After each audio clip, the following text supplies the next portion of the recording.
l'argent se séduit et il s'est laissé séduire par toi.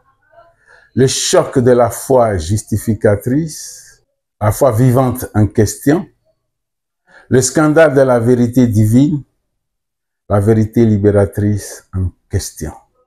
Les amis de Dieu, les amis du bonheur, bonjour à vous. Bénédiction soit.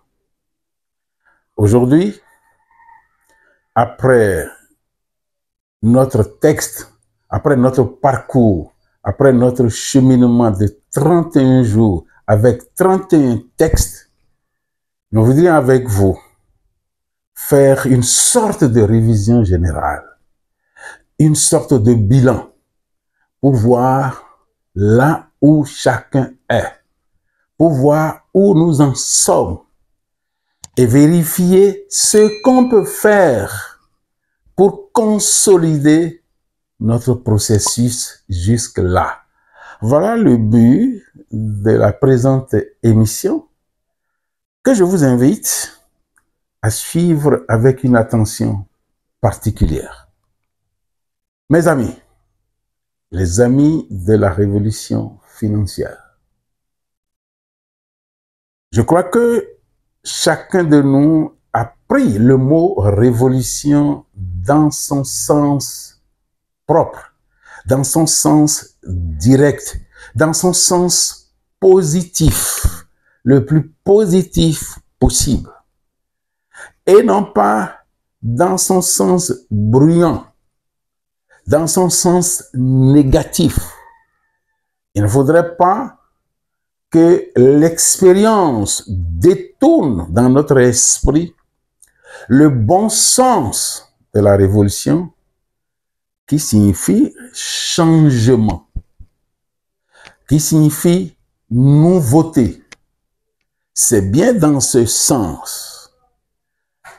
Une révolution financière, un changement financier, une nouveauté financière. Alors, avec ce sens doux et maternel, je crois que c'est une nouvelle voie, c'est une nouvelle possibilité que nous nous donnons pour mieux arriver. Alors, nous avons fait 31 jours avec 31 textes. Où se trouve chacun? Où te trouves-tu? C'est ce que nous voulons essayer de voir avec toi.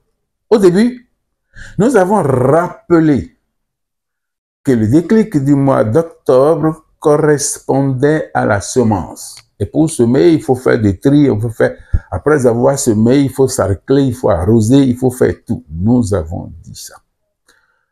La douce révolution financière correspond à la récolte, nous avons dit.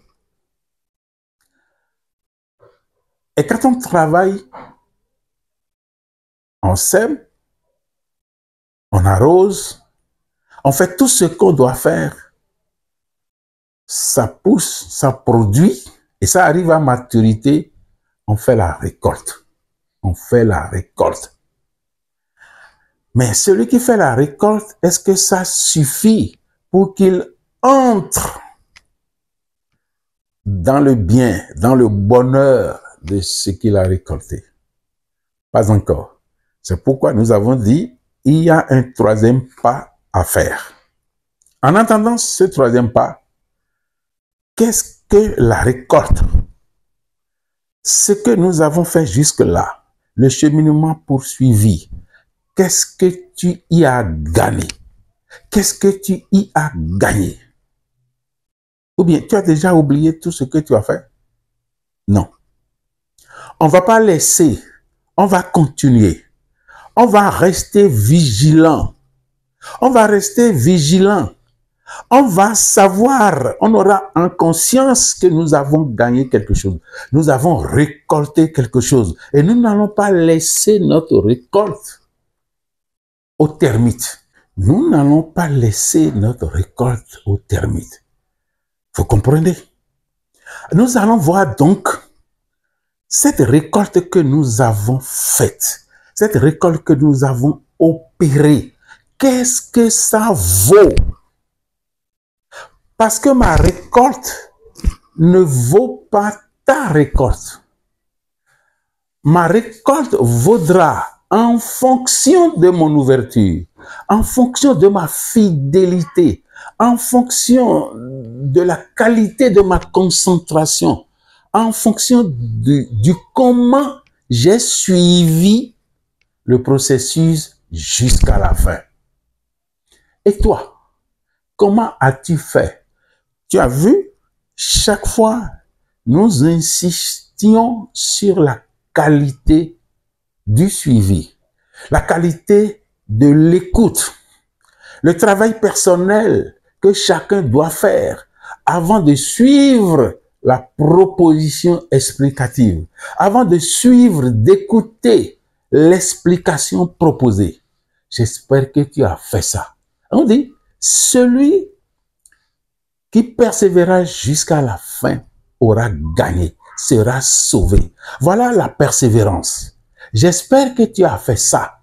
Alors ta récolte vaudra justement en fonction de tout ce que tu auras fait, en fonction de ton ouverture, en fonction de ta bonté. N'oublie pas, le tout premier test. Dieu est bonté en acte. L'homme est bonté en puissance. L'argent est bon. Ne l'oublie pas. C'est un texte fondamental. C'est un texte fondamental. Maintenant que nous sommes à la fin, et nous sommes en train de faire la révision, le résumé, le débriefing de ce que nous avons fait, tu comprends que ta fidélité durant ces 31 jours, c'est ça qui va t'aider à faire une meilleure récolte. C'est ça qui va t'aider à faire une meilleure récolte. C'est ça qui va t'aider à vivre la récolte que tu vas faire. C'est ça qui va te permettre de ne pas laisser ta récolte aux termites. Toi, qu'as-tu fait? Tu as rassemblé combien de greniers? Petit grenier, moyen grenier ou grand? Puisque nous sommes à la récolte. 10 grands greniers, 31 grands greniers, ou bien 20 ou 10. Ou tu as choisi d'avoir des greniers moyens. Ou bien toi, tu as choisi d'avoir de tout petits greniers. Voilà comment la grâce de Dieu fonctionne. Le grenier que tu te donnes, c'est ça que Dieu va remplir. C'est ça que les grands chercheurs nous ont appris. C'est comme ça que ça fonctionne. Quel est ton grenier? On te demande d'amener un récipient. Bassine, petit bol, petit gobelet, tonneau. Ce que tu amènes, Dieu va remplir. La nature va remplir. Voilà. La valeur de ta récolte dépend donc de toi. Dépend donc de ton ouverture. Qu'il te plaise, pour mieux comprendre, prends un billet de 10 000, par exemple. Un billet de 10 000 a-t-il la même valeur à tout point de vue? Oui et non. Oui, numériquement. 10 000 francs, c'est 10 000 francs. 10 000 francs CFA, c'est 10 000 francs CFA. Quelle que soit la monnaie, que ce soit en dollars, en euros, ça vaut. Numériquement, ça s'arrête là.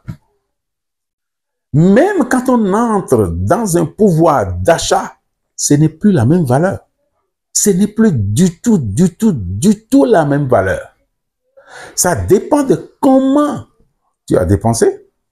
Tu vas dépenser les 10 000 pour avoir des mesures de maïs, des mesures du haricot, des mesures d'arachide, mais l'autre va dépenser ces 10 000 pour avoir des tubercules. Mais les tubercules vont lui servir à quoi? Et toi, tes grains vont te servir à quoi? Si tu n'avais pas fait entre-temps un bon choix, tu vois la diminution de la valeur de ton billet, qui pourtant, numériquement, était la même. Tu vois la diminution de ta valeur, la valeur de ton billet, mais qui numériquement était la même que celle de l'autre. Déjà, il y a une grande différence. Maintenant, s'il arrive que tu n'as rien acheté, tu es allé boire avec. En 2 jours, en 3 jours, tu finis ton billet. Mais l'autre a pris son billet. Il a remis ça à son épouse. Voilà, j'ai travaillé, j'ai trouvé 10 000. Je te remets 8 000 francs dedans, je garde 2 000. Essaie de voir comment tu vas t'arranger pour popote. Il faut voir ce que sa femme va acheter. Après une semaine, ils sont encore en train de manger. Ils ont encore de quoi manger. Voilà, les valeurs diffèrent totalement. Et toi, tu as commencé par avoir faim depuis le 3e jour. D'ailleurs, pendant que tu buvais et que tu achetais à boire à tout le monde, tu ne mangeais pas. Ton billet de 10 000, numériquement, même valeur que le billet de 10 000 de l'autre, sert à te rendre malade, à te dépouiller, à te rendre pauvre. Quelle est cette valeur? Totalement négative, n'est-ce pas? Vous comprenez bien que la valeur, en raison de son ouverture, de l'ouverture de celui qui possède, de celui qui est riche, de celui qui fait la récolte, n'est pas la même. Travaillons à cela. Ça me paraît important. Alors, qu'allons-nous dire, qu'allons-nous retenir dans cette révision? Vous qui n'avez pas tout suivi, c'est le moment de vous rattraper. Vous qui n'avez pas compris un certain nombre de choses, les émissions sont toujours disponibles. Allez vérifier. Si votre cœur vous dit, si vous ne recherchez pas une source financière incommode, allez retrouver les émissions. Prenez le pas et évoluez avec nous. Vous êtes sûr d'arriver à bon port. Je vous encourage. Nous vous encourageons. Dieu lui-même vous encourage parce que ce processus, il est à Dieu. Nous voudrions profiter pour vous dire que les émissions habituellement publiées les lundis à 0h vont changer de cap. On va désormais les publier le dimanche à 0h. Des gens nous l'ont demandé et nous avons vu la perspicacité et l'efficacité de la demande. Quand ça sort dimanche à 0h, ils ont tout le temps le dimanche pour écouter, vivre, travailler là-dessus. Donc, à partir de maintenant, ce ne serait plus lundi 0h, mais plutôt dimanche 0h. À tous ceux qui restent, tous ceux qui pensent, tous ceux à qui vous pensez, si ces émissions vous intéressent, continuez d'avertir les amis, les parents, puisqu'on ne se sauve pas seul. On n'est jamais heureux seul. Et compte tenu de votre ouverture, de votre bienfaisance, eh bien, l'argent saura qui vous êtes et saura devenir votre ami. La foi du Christ scandalisateur, le Christ de la foi agissante, la vérité de la foi en la vérité, comprenne qui pourra.